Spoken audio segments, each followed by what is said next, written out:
আমি পাগল বুলি যে কওঁ যে আমি বেয়া ক্ৰেজি সেই ক্ৰেজিটো হ'বলৈ মানে আজিৰ তাৰিখত বহুতে বিচাৰেও যে মানে ব'ল আমি অলপ ক্ৰেজি হওঁ কিয়নো ইমানে আমি ছিষ্টেমেটিক হৈ গৈছোঁ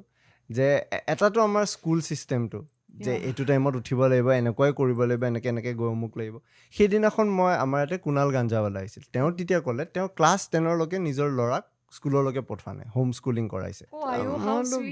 এইটো বেলেগ হ'ব লাগিব সি পিছত ল'ৰা লগ পালে তাকতো বুলি কৰিব ৰেগিং কৰিব মোৰ মাথাত সেইটো আহিলে বিকজ আমি ইমান ছিষ্টেমেটিকলি এয়া কৰোঁ চ' এনেকুৱা যেতিয়া আমি ছিষ্টেমেটিক এটা ইয়াত যাওঁ সেই ছিষ্টেমটো ফ'ল' নকৰা মানুহটোক আমি পাগল বুলি কৈ দিওঁ ক্ৰেজি বুলি কৈ দিওঁ বাট আজিকালি এই ডিজায়াৰটো বাঢ়ি গৈছে মানুহে এতিয়া ক্ৰেজি কাম কৰিব বিচাৰে যে ব'ল আজি হঠাৎ আমি পাহাৰৰ ওচৰলৈকে যাওঁ একদম ধুনীয়াকৈ টেণ্ট পাৰি বহিম বাট এটা সময়ত ইট ৱাজ ভেৰি নৰ্মেল আমি কিমান ছুইচ হৈ গৈছোঁ ন যে সেই বস্তুটো ইমান ভাল লগা হৈ গ'ল গাঁও এখনলৈ যাবলৈ ভাল লগা হৈ গ'ল কিয় এনেকুৱা হৈ আছো কিয় হৈছে কাৰণ আমাৰ ভিতৰত কোলাহল বাঢ়িছে দি ক্যাকফনি ষ্ট্ৰেছ সাংঘাতিক বেছি হৈছে কম্পিটিশ্যন বেছি হৈছে টক্সিক হৈছে যদিও বা